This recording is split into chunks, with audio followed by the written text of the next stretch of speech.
शादी की पहली रात हर किसी के लिए इतना अनमोल होता है कि उसकी यादें हमेशा जहन में ताज़ा रहती हैं। हालांकि कभी कभी ऐसा भी देखने को मिलता है जब दूल्हा दुल्हन के लिए ये दिन कड़वा अनुभव लेकर आता है। बिहार में कुछ ऐसा ही देखने को मिलता है। जब शादी की रस्में पूरी करने के लिए दूल्हा दुल्हन कमरे में दाखिल होते हैं तो सब कुछ ठीक था। सुहाग रात की सेज पर जैसे ही दूल्हा पहुंचा, दुल्हन वहां पर बैठी पहले से ही उसका इंतज़ार कर रही थी। दूल्हा दुल्हन ने सुहाग रात मनाई, लेकिन उसी दौरान कुछ ऐसा हुआ कि दुल्हन की चीख से सभी घरवाले जाग उठे। आधी रात को सुहाग रात को जब दुल्हन दर्द से करा उठी तो पहले तो घरवालों ने कुछ और ही सोचा, जो सुनने के बाद शायद आप भी सोच रहे होंगे। लेकिन ऐसा नहीं था, बल्कि असल मामला कुछ और ही था।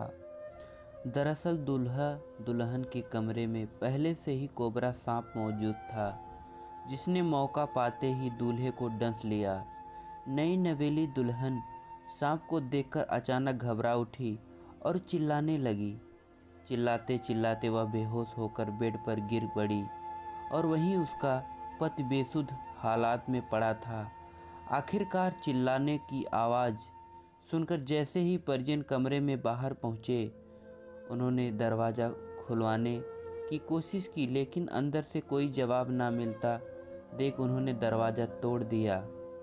दरवाज़ा तोड़कर जैसे ही परिजन कमरे के अंदर दाखिल हुए तो देखा कि दुल्हन अर्धनग्न अवस्था में बिस्तर पर बेसुध हालात में पड़ी है, जबकि दूसरी ओर दूल्हा भी बेहोशी की हालत में पड़ा है।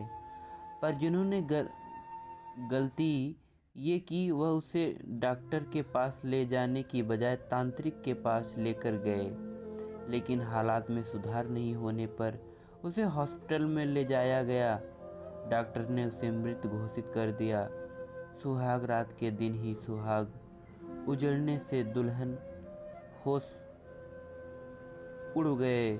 वही सुहाग रात की ये कहानी सबके दिल को दहला देती है।